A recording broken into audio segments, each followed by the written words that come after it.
What is going on, Pittsburgh Steelers fans, and welcome back to another episode of the Steelers Preview, where we are finally into the regular season. I am back. Jeff Hartman here, joined by Dave Schofield and Bryan Davis. What's going on? It is so good to be here, fellas. I am so glad to be a part of this all.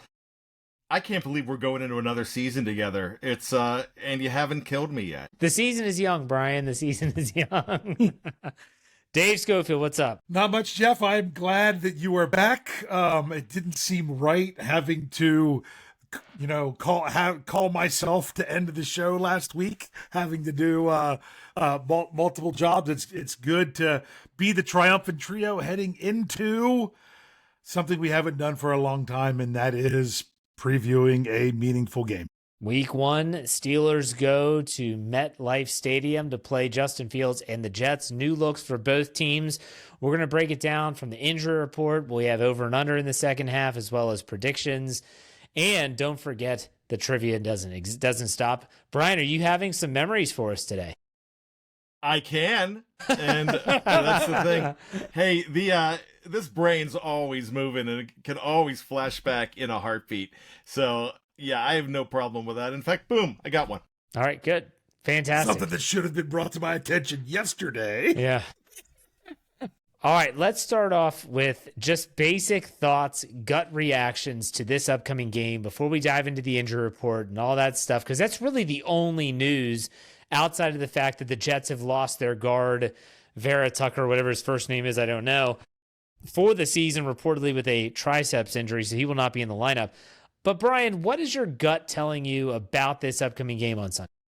My gut is telling me that this is a very winnable game for the Pittsburgh Steelers, but it's a must-win for both teams. Now, when you say must-win, there's really no must-win when you're 0-0, but it is a season setter. And for the Jets, you've got the whole, our ex is coming back to town. For the Steelers don't really feel like Justin Fields is their ex. So it's really they're marching into their field. Even though they're playing a guy that was in black and gold last year, they kind of more or less jolted him more than he jolted them. So nobody has any hard feelings about Justin Fields. But if you're Fireman Ed and you're all those guys in New York, you hate Aaron Rodgers and you want to knock him down. So it's very important to set the tone on a season, especially when schedules get a whole lot tougher than this. For the Steelers, I'm not saying it's low-hanging fruit, because there's never low-hanging fruit anymore, but I'm saying that this is a game, if you are who you think you are, you need to come out and get. All right, Dave, what about you? What's your gut reaction to this game? Well, my gut tells me I better have the right snacks available during the game, because that's what my gut tells me all the time. But when it comes to actually the Steelers on the field, I'm kind of along the line with Bryan. I don't like to say must win either until it's a mathematical elimination, things of that nature. But if the Steelers don't win on Sunday, yikes. Meaning dealing with, let's just say, having to interact with Steelers Nation would be very interesting. It would make for a very interesting post-game show. I believe in the Steelers, especially that defense, that they're going to get the job done. So I don't anticipate that. So my gut tells me it should be a Steelers win. And if it's not, then I have to look at this season completely different. Absolutely. It's a very winnable game on paper. The injury to Vera Tucker makes it even more slanted, in my opinion, to the Steelers side of things. But then again, there's so much unknown with the Steelers in terms of what it's going to look like. Tomorrow's Let's Ride podcast, I dive into the keys to victory. And on offense, sometimes you try early in the season to look back on last season and use history as maybe an indicator of the future. You can't do that with this offense. There's so many things that are different. The play calling, I believe, is going to be different. The quarterback, the weapons they have, it's going to be so vastly different, or at least let me put this the right way. We hope it is vastly different than what we have seen. And so it's difficult. It's really difficult. I find it interesting. I can't remember the last time I sat down to watch a Steelers game and thought to myself, I'm going to learn a lot about what this team's going to look like this year, offensively and defensively. It's been a while since that's been the thought, because when you had Ben Roethlisberger, you kind of knew what you were going to get. Was it maybe Matt Canada taking over? I don't know. Dave, did you want to say something? I saw you rubbing your chin. You're saying an awful lot about you hope that it's going to be a certain way. So you're saying you have a reasonable expectation that that's how things are going to be? No, I swear I have no expectation. I don't know what to expect. That's why I'm saying it's going to be weird on Sunday at 1:00. If all of a sudden Aaron Rodgers is dropping back and he's firing passes to Roman Wilson down the middle of the field for big chunk gains of 25 yards, I'm not expecting that. That would be ecstatic, but I'm not expecting that. We don't know what Aaron Rodgers is going to look like in a Steelers uniform, let alone as the quarterback. So I'm fascinated by this team. I'm fascinated by this whole offseason and the accumulation of what's been happening. I'm fascinated for this game on Sunday. And so, Bryan, anything you want to add? Yeah, a couple things real fast, though, I promise. This, to me, is a lot like National Lampoon's Christmas Vacation. You have all the lights up, and you're plugging them in, and you're hoping they light up the world. And that's really what you're looking at here. You just don't know. This is a prove me wrong game. Please prove me wrong that these guys, these veterans, don't have to play each other. That's the thing that worries me the most, more than anything. But I'm with you, Jeff. I am intrigued by this team because we watched how they have done so many things different than they've never done before. And when I scout this game, when I talk about what I'm ready to see, I'm ready to see Skylar Thompson hand the ball off to Lou Nichols. That's all I know about the Steelers. Well, yeah, it's true. But I was going to ask Bryan. I mean, so in other words, you're saying you want everyone to have the happiest Christmas since Bing Crosby Chat Days with Danny F and K. Is that what you're saying? Yeah. We'll be the happiest trio this side of the nut house. We hope we're not saying hallelujah, where's the Tylenol on Sunday around 4:00. And that's a possibility. One thing I want to say, I mean, Jeff, you're saying we don't want to see, the same thing. This is something that is going to drive me absolutely bonkers. I'm going to tell you what I don't want to see. There's something that will drive me crazy, that will trust me, you don't want to deal with me during the post-game show. If you come out here and it takes the Steelers 20 freaking minutes on the clock to actually start to do anything. Because that's what we saw through those horrible 6 games to end last year. It was only the middle 20 minutes that they played any kind of football. So they were out of it. They would fight their way back in the middle, and then they'd be out of steam. If it's the exact same recipe there, I'm going to lose it. So please, weren't they like the only team that didn't score a touchdown on the opening drive or anything or something like that? Maybe awful. One of two. It's something really bad. I don't even have to have a touchdown on the opening drive. But seriously, be a threat, put up some points, and show that you are the Pittsburgh friggin' Steelers. Don't be predictable. Don't do things that when all of a sudden here comes Caleb Johnson, they're not going to pass the ball because he can't pass protect. Like they can't do the elementary things anymore. And so that's why it's intriguing. I'm intrigued by this team. Bryan said that. I thought that was a great phrasing. We'll see what happens, but a lot of the talk has to be based around injuries. And unfortunately, even though we're going into week 1, there still is a big injury that we have to discuss on the Steelers side. We'll also get the Jets side of things. Dave, you have that in front of you? Well, of course. All right, so go ahead and start with the Wednesday and Thursday reports for the Pittsburgh Steelers. All right, Wednesday and Thursday for the Pittsburgh Steelers. Well, so do I actually say what's here now or what was here to start? Because it started off, the cut and paste component was the cut and paste component. We had a clerical error. I called it that exactly in the article when this came out. They had 3 names on the list Wednesday. They had Corey Trice on there saying his 21-day window is open. They're not even allowed to open it yet. He has to be out for 4 weeks. Yeah. Hold on. I wasn't going to say anything, but I'm going to say something. You're telling me that someone in the PR department or that works for Steelers.com or whoever's in charge of putting out this information, no one knows the game enough to say, whoever gives them the list. I'm sure someone had Corey Trice's being on there, whatever. No one knew to say, Hey guys, isn't Trice on IR? Doesn't he have to be out 4 weeks? I just want to clarify. They had the asterisks in the explanation down there. Oh, within his opening his 21-day window or whatever it was that they said. It was crazy, but that it was there. Well, of course he didn't practice. So, oh my gosh. What? Oh, well, it just goes to show. I thought that was funny. Now let's talk about injuries that actually matter. All right. Derek Harmon didn't practice with a knee. He didn't practice either day. He was already ruled out by Coach Tomlin on Tuesday. So the main one that we're looking at that was on the practice report both days is Nick Herbig with his hamstring. He was limited both days. It was great to see him limited at least on Wednesday. Would have loved to see a full participation on Thursday, but maybe they didn't want to push it. That's the one to look at on Friday, as well as if you really want to read into things, or if you're saying, why are people trying to read into things? Thursday was the typical Cam Heyward, not injury related, resting vet, did not participate.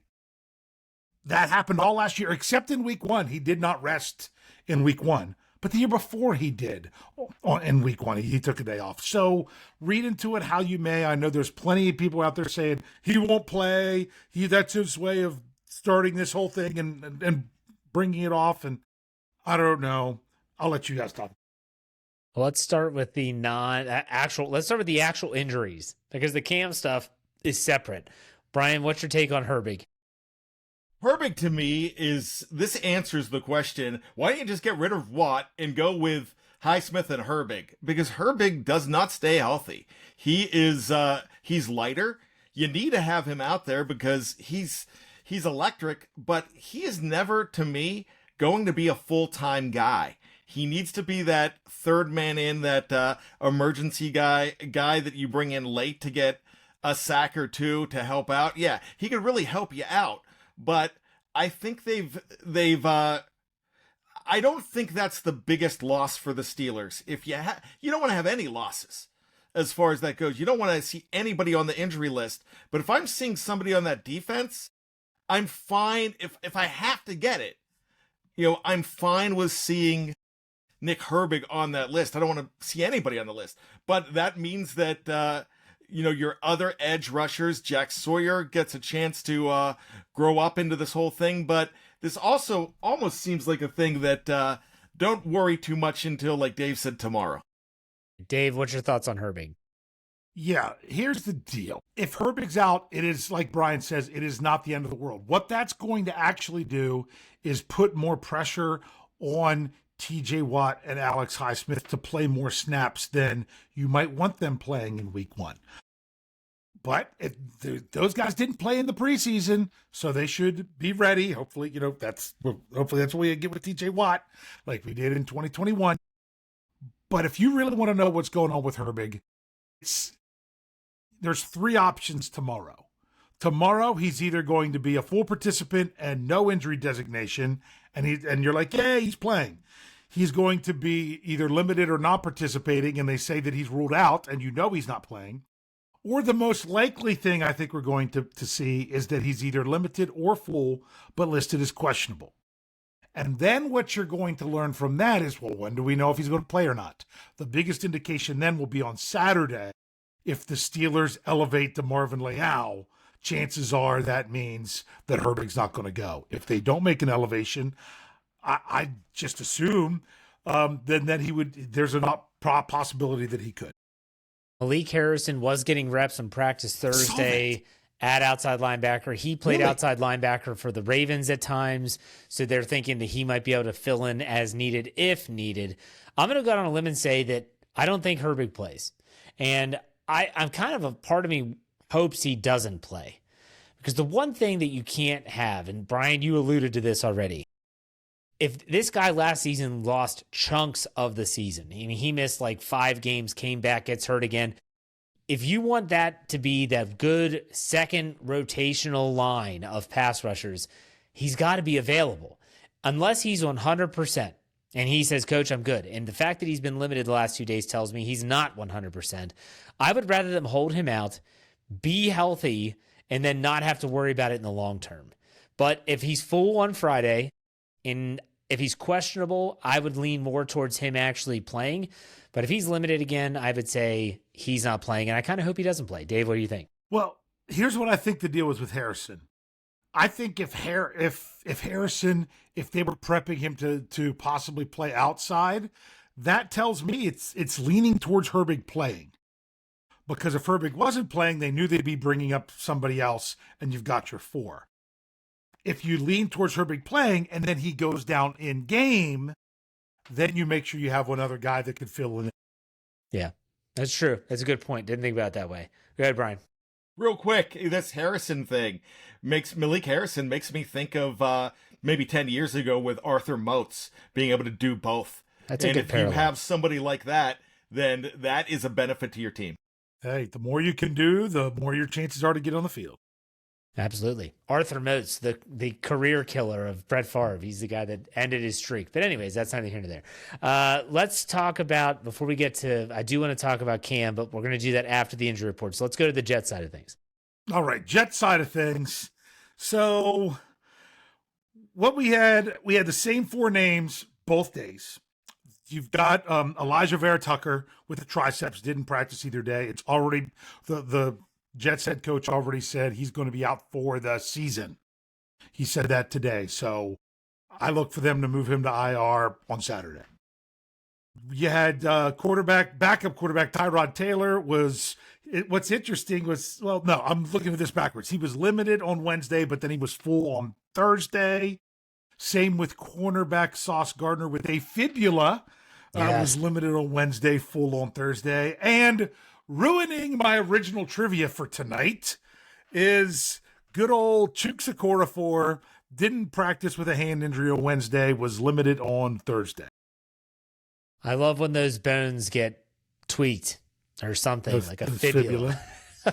Jeff, can I mentioned this on Pittsburgh Safety Time. Is there any chance that could be like shin splints? I think it could be, but I mean, because technically, that's not a muscle thing, you know. Well, no, there is actually a muscle one that runs on the front of the shin that you could definitely isolate that muscle, or you could say it's an ankle, or you could say that whatever. I mean, I guess saying a fibula and an ankle is no different, but at the same time, it's always funny to me when they just label it a bone. It's just, it's a bone. Like, are they going to start saying femur? Like, oh, he's questionable with a femur. Like we all have femurs, or most of us do, but I don't know. Bryan, what's your take on the Jets injury report? Well, first of all, I want to throw caution to the wind on anybody, I don't want to say celebrating, but anybody that's saying, oh, the Steelers have it well because Elijah Vera Tucker is gone. Elijah Vera Tucker is their best lineman, but probably one of the strongest units for the New York Jets would be their offensive line. They have some guys on here. Olu Fashanu was a number 1 pick. He is a left tackle now.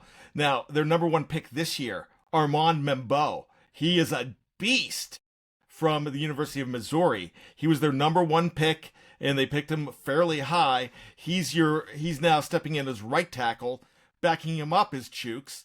But that's one of those things. It's a rookie coming in, but a high caliber rookie, a can't miss rookie that's coming in. And we've seen it happen before when the Browns brought in that giant who was DeJuan Taylor, who was like a 4th round pick, and he kind of held TJ Watt to nothing. Joe Tippmann is a 2nd-year man. He's pretty good. John Simpson's very good. Don't know much about Josh Myers, the center, but when you look at this unit, they're still going to have to penetrate through these guys. They get a little worse without Vera Tucker, but they're still very, very good. Okay. All right, Dave, any thoughts on the Jets? I mean, it's pretty straightforward in my opinion. Yeah, I do. I mean, I didn't think there'd be anything more with like the Sauce Gardner thing, even when I saw it the first day. I'm like, yeah, I'm not thinking there's going to be anything there, unless, you know, maybe if it slows him half a step in his coverage, maybe DK can take advantage of it. We'll have to see. So that's about the only thing to say. Yeah, I agree. So before we go any further, I do want to talk a little bit quickly about Cam Heyward. Like, this situation is not going away. I just want to ask you guys a quick question. How do you see it playing out? Bryan, I'll start with you. I see 2 things happening. And the reason I see this happening is actually one thing happening. He has went hard. I mean, like Wednesday, he went hard. Did you see all the clips on X, formerly known as Twitter, of how hard he was going on Wednesday. He looked dynamic. I look back to the Carolina game.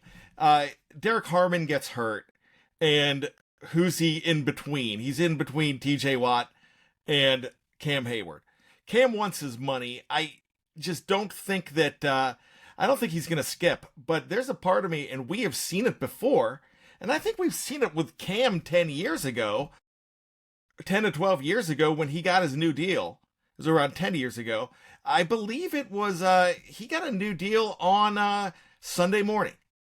So I wouldn't be surprised if he's one of those Sunday morning guys.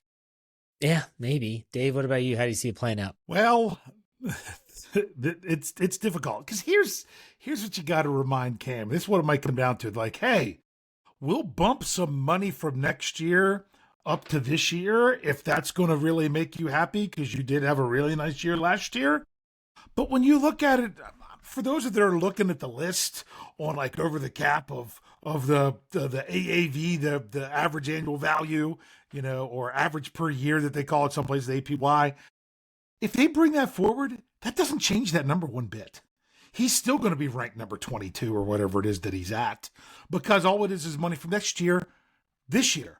But next year is when he could do another contract that he could add another year on, change how the money is, all that other stuff. To me, I think either the Steelers say, hey, we'll bump some money up, but that's all we're going to do. And if he doesn't like that it doesn't change, is it really the money or is it where he's listed among defensive tackles? What's the bigger issue? Is it really about the payment or is it really about the prestige? So that's why I would maybe Cam's not interested in that. The other thing that they could say is, hey, we're going to play you out this year, but next year going into your the last year of your deal, we'll add another one on. You have another big year, and we're going to really make it worth your while, But we're not going to do what we don't do, and that's negotiate a new deal with 2 years left. We're not going to do it. So I don't want them to negotiate anything new. I think it's a bad precedent because then who's just going to follow suit? You're going to create more of a headache with more players than what you would gain. Even though Cam has done so much for the Steelers, he would be one of the guys that would earn it or deserve it, but it's still, how much is that really going to matter to the next guy? So that's why I'm like, either go ahead and bump it up if both parties are happy with it. If not, just as long as Cam's willing to play. I mean, he already got paid his services. Some people are like, well, he's not really losing any money. No, he's not, because almost all the money that he was paid for this year was paid as a roster bonus in March, because that forced the Steelers to make a decision about him early. So the majority, like I said, if he sits out, he's not losing very much money if he misses a game paycheck. But then you're creating something wrong with the team, because technically all that money they paid him in March was for services during the regular season in 2025. And he's basically, they could try to get some of that money back in a breach of contract, and it would get ugly and blah, blah, blah. And I'm like, let's not do that. Let's just play some football. I heard it was purely speculative, but someone said that they were thinking that maybe he wants some of the money next year pushed this year because it would guarantee him the money, meaning they could cut him after this year, and then before the $13 million or whatever he's due in March happens. And so he's more worried about the next year's funds than he is, like Dave said, how he ranks amongst everyone else. But I don't know. I do think it gets figured out, though. I think, like Bryan said, that before Sunday, something is done to make both parties happy and okay with the situation so that this is no longer an issue going into week one. Bryan, you agree with that? Absolutely. And I just want to throw out this. He's already a Hall of Honor guy. We're going to see that in 5 years after he retires. He's going to be enshrined in the Great Hall in Heinz Field. In Acrisure Stadium. He only needs 3. He only needs 3? Well, yeah, it's Hall of Fame that's 5. That's why Ben Roethlisberger's going in this year. It only needs 3. So he's that guy. You just really, with all this going on, you just want to limit distractions. But I want to go back to my earlier comments. All those things that we've seen so far I don't think the money is the top of his priority list right now. What do you think it is? I still think when it comes down to it, Jeff, I still think that he's going to be like, well, winning is more important. We've got a chance. Yeah, I hope you're right.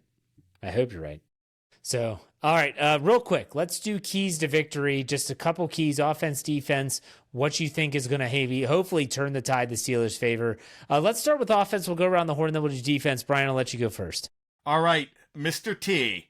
I'm not talking about Coach Tomlin. I'm talking if you've got an L or an R next to T, you are so important in this game. It is Troy Fautanu on the right side. It is Broderick Jones on the left side. That offensive line, the interior line is very important too, but I'm looking at those tackles. I think if they hold it down against a tough Jets defensive front, then this is going to be a huge key to the victory, and I'm looking for them to get a game ball on Sunday. Dave, what about you? Yeah, I mean, that's really what the answer is. I already talked about it this morning on Pittsburgh Standard Time, that it's about the line. Do what the line is doing well. Some people are like, oh, they're just going to want to run the ball a whole bunch. Well, guess what? If the line's not run blocking well, but they are doing a good job in pass protection, then maybe the Steelers are going to lean on the pass game a little bit more. Everything that the Steelers can do offensively ultimately comes down to the offensive line, the entire offensive line. To me, that is you don't get any bigger key than that, especially early.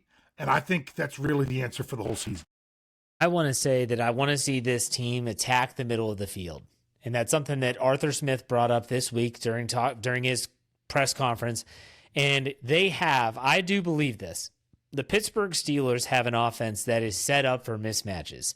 Whether it's Jonnu Smith, whether it's Pat Freiermuth, whether it's Darnell Washington, whether it's Roman Wilson or Calvin Austin III, and they have a cerebral quarterback who can actually pinpoint the mismatch, move players into those mismatches, and then hopefully exploit them. A lot of the times when these teams, Coach Kevin Smith talks about this on multiple shows, including the Here We Go show with Bryan, the teams are bringing that extra defender into the box. And they just refuse to throw it, to abuse it, and to back them off. And he talked about even in the preseason, mainly weeks 1 and 2, where what happened? They brought it into the box, then they started to hit Roman Wilson over the middle, chunk plays, and then they backed off. I want to see them do that early. I want to see them do that often.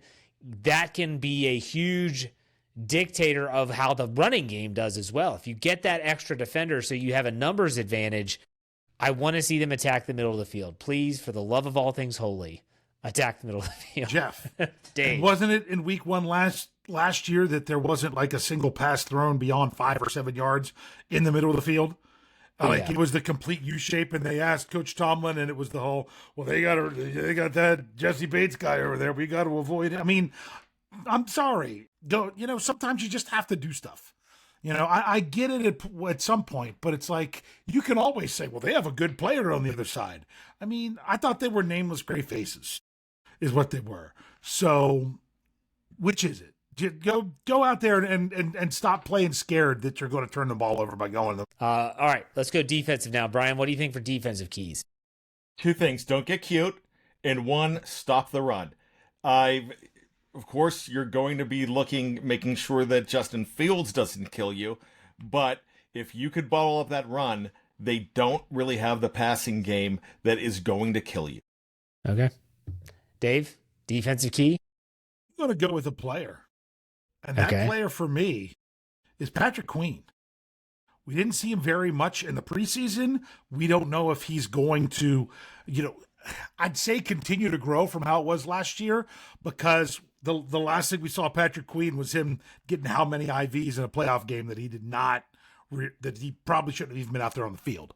But he was improving as the season went on. And now it's like, earn your contract. They improved the guys in front of you. They've improved the guys behind you. You've got an up-and-comer next to you. Go out there, get the job done.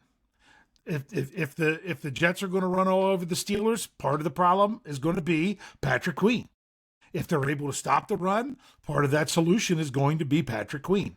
So let's see him step up. My defensive key is going to be get the ball on the turf. Justin Fields. I know that Should be able to. Bryan is in the live chats, probably calling him Speedy Butterfingers, as he loved to do it all of last year, and he's still doing it now. I already saw it in there once. But he coughs the ball up a lot in his career. These are by years, how many fumbles he's had in his career.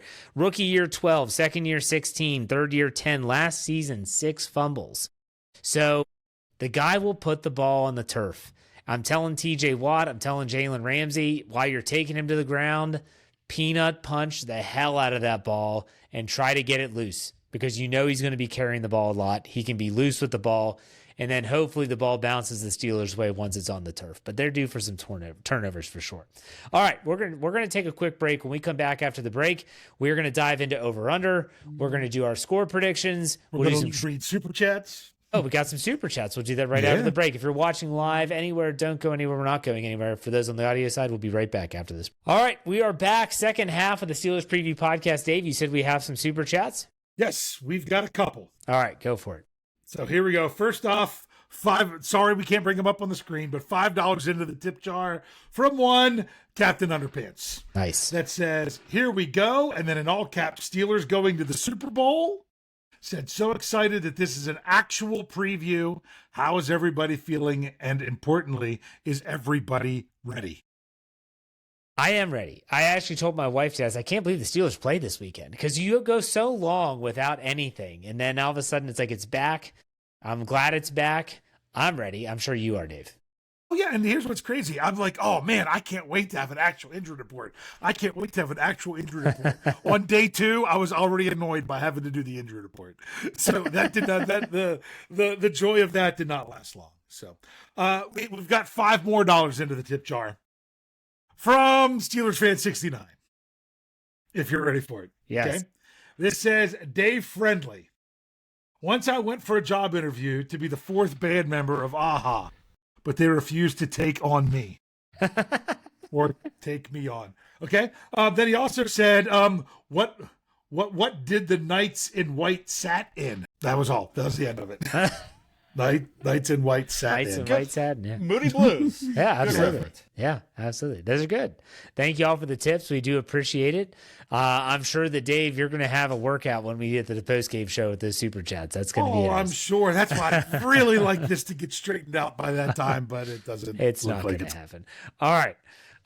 Let's do a little bit of over-under. Did you guys do that on the week 3 game? Or did we do that for week 3? Yes, we did. We didn't have a week 3 preview because it was on Thursday. That's right. Okay, well, fine. We're good. We're rolling in. We scratched the preseason rankings.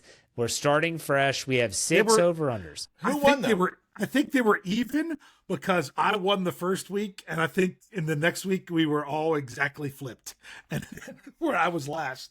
And when you added them all up, I think we were That's even. Perfect. That's perfect. So, all right. So, but Jeff, I have a whole new grid gosh. ready to go. Look at you. To have these going. This is how life is supposed to be. This is what Dave gets off on. Under. Yes. He gets off on new grids and over-under pages and flipping pages, and he talks about it on podcasts. Got to turn the page. All right. Turn the page. I can see on the honeymoon When I'm flipping pages spreadsheet. in a microphone, you kind of want to explain what's going on. Half the time you can't hear it. Okay, well, that's good. All right. Here we go. First one. I'm going to go with Justin Fields turnovers. All right. So this could be fumble, interception, doesn't matter. I've got the line at 1.5. How many turnovers does Justin Fields have? Bryan, we'll start with you. You know what? Let's take the over on it, because that is, we've seen Justin Fields. We know what happens. He's good for at least 1 interception and 1 ball squirting loose. So yeah, I think this defense is fired up. I'm going to go with the over. All right, Dave? I'm going to play a little bit safer, and I'm going to say under, because I think he'll turn it over at least once. I would not be shocked if he does throw multiple interceptions. Honestly, I'm kind of predicting a pick 6 in there. But at the same time, even if he puts the ball on the ground once or twice, who's to say the Steelers actually get it? I'm taking the safe bet here and taking the under, but I don't know. I'm kind of going against my heart. I'm taking the under as well, because if the Jets are anything like the Steelers were with Justin Fields, they are going to be telling him, protect the ball, protect the ball, protect the ball. And sometimes that can cause a quarterback to not throw it. It might lead to more sacks because he holds onto the football too long. He might be too cautious at times. I'm going to go with 1, but that's still the under. So that's the under. All right, let's go to the next one. Aaron Rodgers passing yards.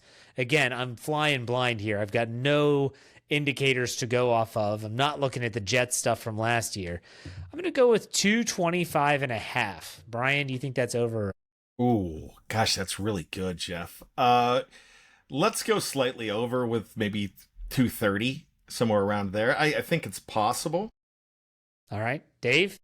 See, the hard thing to judge here is, do the Steelers get a lead? And if they do, how early is that lead? Because the earlier the lead, I think the less the passing yards. Or are they not able to run the ball when they need to pass more? I'm going to go with Bryan this time. I'm going to say slightly over. I'd be really happy with 230. That would be fine. I was going to go over as well at 230. And that was a really good number there, Jeff. That was a good line. Again, I just totally was pulling it out of my rear end. I had no idea. So let's go with the next one. Go ahead, Bryan. What are you going to say? If you would have went 235, I might have went under. Yeah, I get it. Let's go Caleb Johnson, 3rd-round rookie running back for the Steelers. We're doing total yards here. Total yards. I've got 45.5. And some of you might say, Jeff, that line sucks. He's going to go way over. I don't know. There's something about me that just feels like he's going to get the rookie treatment, and that limits his touches. Bryan, over, under? Yeah, I think he does get the rookie treatment, so I've got to go under on this because they are going in with a guy that they just gave, not a huge bag to, but they gave a commitment to in Jaylen Warren, and I think they made things a little bit clear that Caleb Johnson, you have to earn your way in, and you're getting the rookie treatment. Dave, what do you think? Got under, not because he's getting the rookie treatment. I think he should get the rookie treatment. I think that that's kind of what he's shown, that it's not. I don't think it's the Steelers holding him back. I'm still think that he needs to get going. Jeff's saying that he's terrible at pass protection. We don't really know that. He's unproven at pass protection.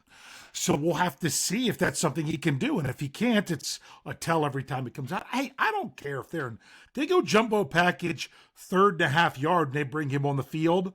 I don't care. That's fine. Do that. But honestly, I'd be shocked if he gets double-digit touches. That's why I think it's under 45. I'm going to go over.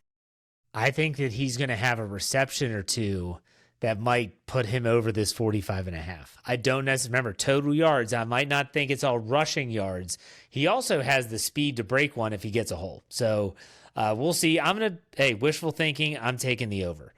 The next, let's go to DK Metcalf receiving yards. I've got the line at 65.5, which seems low as I say it out loud, but I'm going to go with Bryan. What do you think? I'm going to go over on that. It seems that they've got their brand new sports car and they want to go ahead and make him the number one guy. And I think the reason I'm saying that too is I always look at what Arthur Smith has done, and there's always one guy that there's your wide receiver one, if you want to call him that. He gets most of the touches as far as receiving most of the targets, and then you have two other guys, your two tight ends are going to get more, and then you start throwing them at. So I really think DK, even though he's going up against Sauce, DK is DK, and he's going to get every opportunity to go past. It would be a disappointment if he was under 65, I think. Dave? I'm going over as well, because a lot of what Bryan said, I think would have been the harder call there would have been the number of targets, because I think that number is going to be high. I just don't know how high yet. Yeah. I mean, shoot. Check out my Let's Ride podcast. I actually have his reception numbers in the parlay at the end of the show, and that's an interesting number. I'm going to go over as well. All right, let's do New York Jets team rushing yards. And again, they are going to want to run the football, but I think the way this game plays out might dictate how much they run the football. Team rushing yards, I've got this at 95.5. Bryan, what do you think? I think Fields is good for about 35. Breece Hall is a whole lot better than 60. I could see him getting maybe 70 here. We have seen the Steelers limit rushing yards. My big thing for that is who always going to be on the right side of the defensive front. And if that's a rotation and if that all happens, then they could get brutalized a little bit. I don't really see them going over 100 yards, and that would be a good thing. But what did you have, 70? Who? What was the No, the line was 95 and a half. 95 and a half? Ooh, I'm still going to go with the over. Okay. Dave?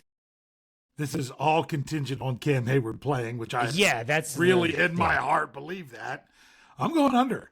The Steelers were good against the run last year outside of going up against Baltimore. Now, are the Jets maybe somewhat similar in what they're trying to do, perhaps with Justin Fields and their running backs and what Baltimore does? Sure. But are they Baltimore? They are not. And even with that really good offensive line, the Steelers have a really good defensive line, even without Derek Harmon. So that's why I'm going. The Jets will be without a starting guard. I think that favors the Steelers. I think that the Steelers are going to, we'll get to it with the predictions here. I think they're going to score points, and it might be to the point where the Jets feel like they can't run their way back into the game. And so I'm going to go under. I'm going to go under 95. I almost said it's contingent on how much we actually see number 92 on the field. The more you see him, the more likely it is to go over. A Loudermilk? Yikes. Yeah. All right, last one here. Chris Boswell field goals, 3.5. Bryan? Makes or attempts? Makes. I'm going to go under because of the way I have my final score. Okay. Dave? Yeah, I already have my final score, so I have to go under with that as well. Same with me. I had not written down my prediction when I did the over-under, and then when I wrote my prediction down, I'm looking at the numbers I'm like, well, I guess I got to go under there. And let's hope it's not last year at Atlanta where it's all field goals. Let's hope that's not the situation. So, okay, the last part of this is the picks. We have the Pittsburgh Steelers giving 3 points. There are some books that have a 2.5. I checked before we went live. It was 3 at DraftKings Sportsbook, which is just the book I use. And then the over is a total is 38.5. So it hasn't changed. That has in the not last moved couple days. as of this being recorded. So, Bryan, what's your score prediction? Wow, I definitely have to go with the over, and I'm going with a push here because I have 30-27. And let me go ahead and do this, and you probably want to know the winner. So I'm going to unveil my new feature that I didn't tell about Dave and Jeff about. On the game, my hope is to be able to throw them in the bucket. So what I'm going to say is, and I'll do this every week, I have the hardware to do it. So I'm going to say this week, Steelers 30, Jets 27. For those in the audio side who have no idea what the hell that just was, Bryan had a mini Jets helmet and threw it into a trash can. That's the sound that you heard. So he is taking the Steelers. Dave. Way to abandon the audio audience there, Bryan. I should have explained it. Yeah. All right. Dave, what is yours? Oh, mine is I'm actually hitting the under. Because honestly, if the Steelers give up 27 points to the Jets, I'm going to be extremely disappointed.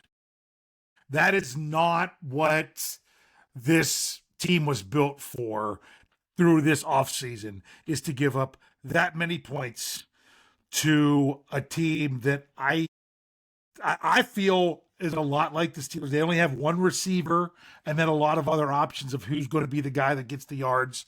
The one thing that I do want to give the Jets is I think they do have a good offensive line, so they could do some things. And the best way to do those things is probably by running the football.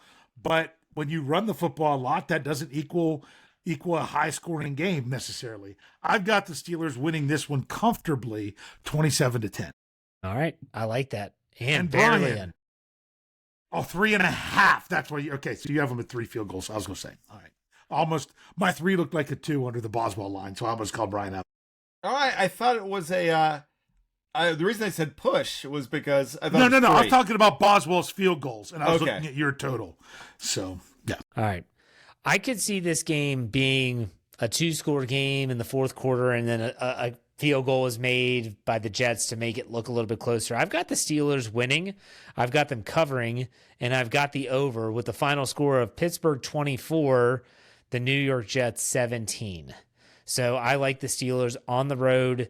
They'll score enough points. They'll be like, okay, maybe they left some meat on the bone, but ultimately they do enough. And I think that even a little bit of I hope, a calling of the dogs, like, hey, we can try and run the game out at the end. That would be a lot of fun. So I've got 24-17. We've got some other people that are bringing in their predictions in the live chat. We'll read a couple of them. Reginald says 27-17 Steelers. Outside gives us 21-15 good guys. We know who that is. Pittsburgh Toddy 27-9. Gosh, I love those weird scores. That would be great. So if you have any other Bree 420. You could have heard most of those scores Tuesday night when we were 27-10. I did hear them. I listened. I almost did 27-9, but I'm like, as soon as they give up a touchdown, then that one's kind of off the table. We got 31-9 Steelers, 27-3 Steelers. So good stuff. Good stuff. All right. Yeah. Bryan, bad memories. Go ahead. Yes. I want to go over, Jeff. Oh, that's right. What do I give him? A minute? I forgot about the timer. Do I give him a minute? Yeah. A minute. I gave him 90 seconds. I think I get 90 seconds here. Okay, 90 seconds. Ready? Go. All right, I want to go back to the AFC Championship game in 2010. It was actually took place in 2011. The Steelers, after an emotional win over the Baltimore Ravens, were taking on the New York Jets for the right to go to the Super Bowl. It was a fantastic game all around. Pittsburgh was on top at halftime, 24-3, did not score in the second half whatsoever. The Jets made it interesting. It never was. The big loss for the Steelers there was one that I think cost them the Super Bowl. Marquise Pouncey went down, but at the end of the day, Rashard Mendenhall, Ben Roethlisberger were holding up the trophy to win the AFC. Wow, that was 40 seconds, man. That was fantastic. Yeah. Well, good job. Here's something you got to remember. That has to be celebrated for the Jets, though, because that was the last time they've played a postseason game. Yes. Crazy. Hey, real quick, Dave, before we go into trivia, do you want to plug the Survivor pool before we do that? Yes. We are going. Well, first of all, I've been giving people numbers. It was Steelers players for the numbers of the code in order to get in. Well, we filled the first league, and we're about a third of the way through the second. And guess what? We'll do a third if it comes. So if you're interested in getting in the Survivor pool, I don't want to take the time to dig it out of the box over there, but it's the what's it called? Alan Faneca Survivor. mini helmet. Oh. Yes, it's an Alan Faneca mini helmet. It's free. It's we do it through Yahoo, so you have an opportunity to do that. But if you only want to get in by listening, Bryan has one, but it doesn't say Hall of Fame on it. Meaning where he signed and wrote HOF. I've got a Sharpie. If you're really interested in this one, I'm trying to figure it out. Oh, except that screws me up. I might need a classic Steeler in order to get this code because the Steelers don't have a 31 on their roster anymore. Right? Well, they do, but is Beanie Bishop still 31 even though he's on the practice squad? I think so. I don't know, Dave. Come on. Yeah, he is. Okay, so here's the new code if you want it in terms of Steelers players. It is Jalen Warren, Patrick Queen, Beanie Bishop. 30.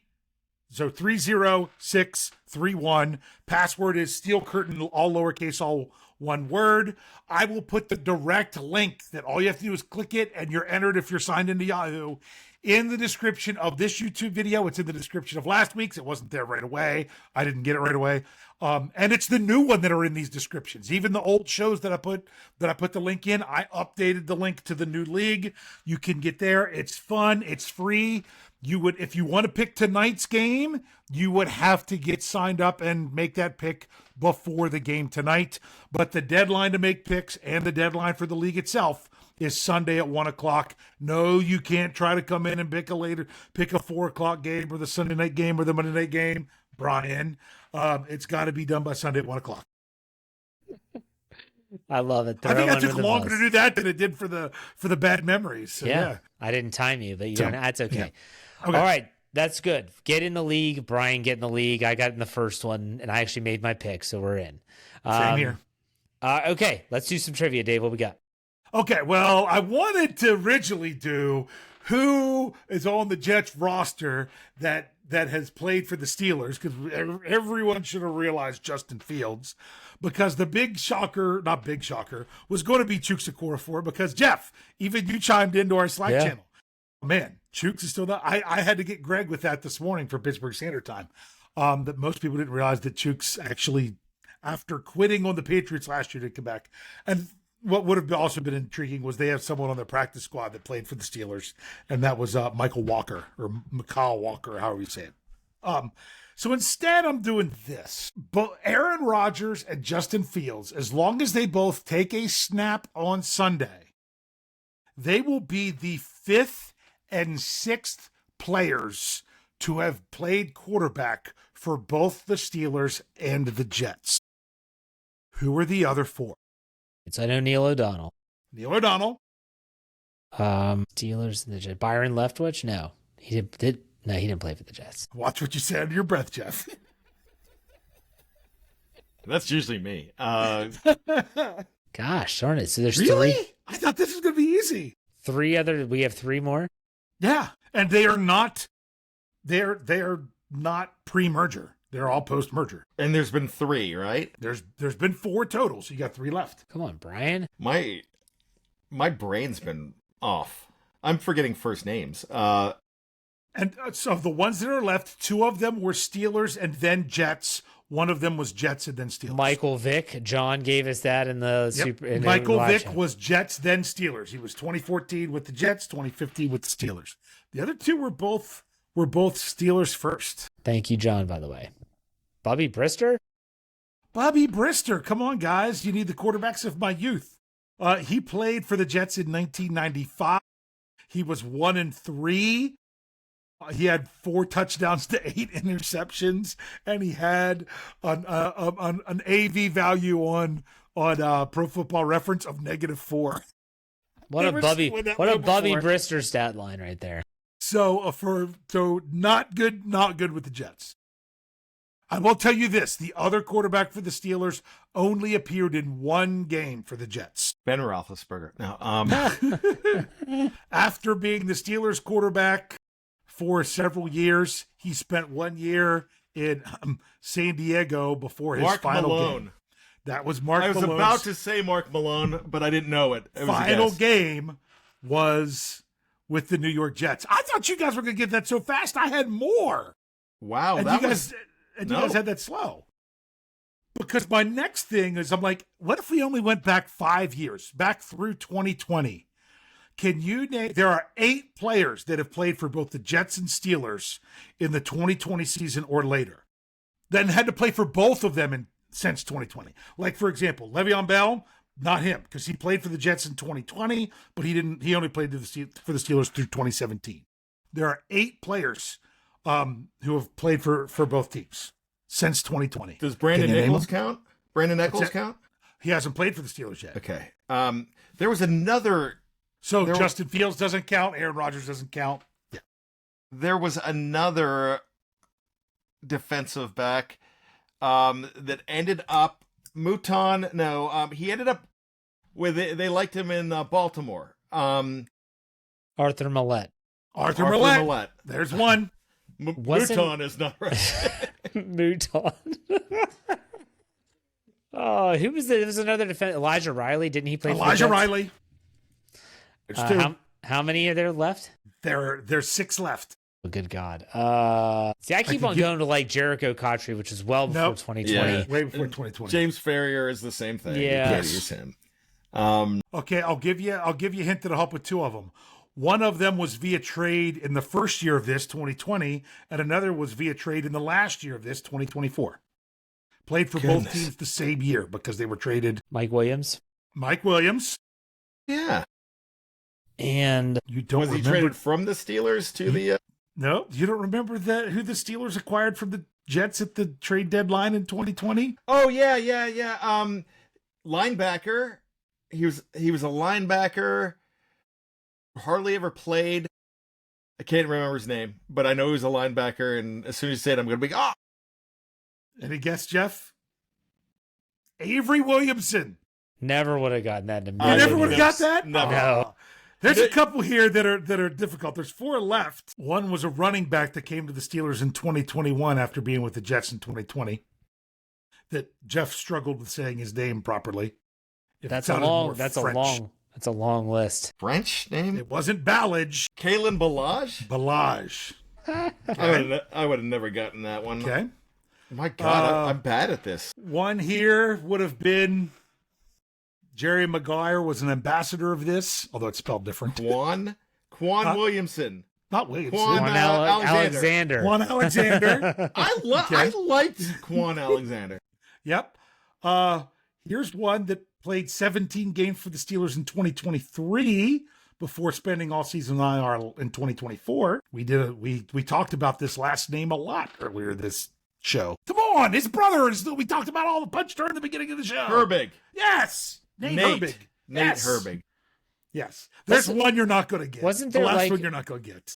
Wasn't there a guy, did he come back? Was it Wesley Johnson or something? Was like that was before 2020 probably. Yeah, that was like 2015. Yeah. Or- You're not. I'd be shocked if you get the last one, because the last one only played 3 games for the Jets in 2020, and in 2022 was on the Steelers practice squad, got called up and played 1 game for the Steelers. Oh my gosh, who is it?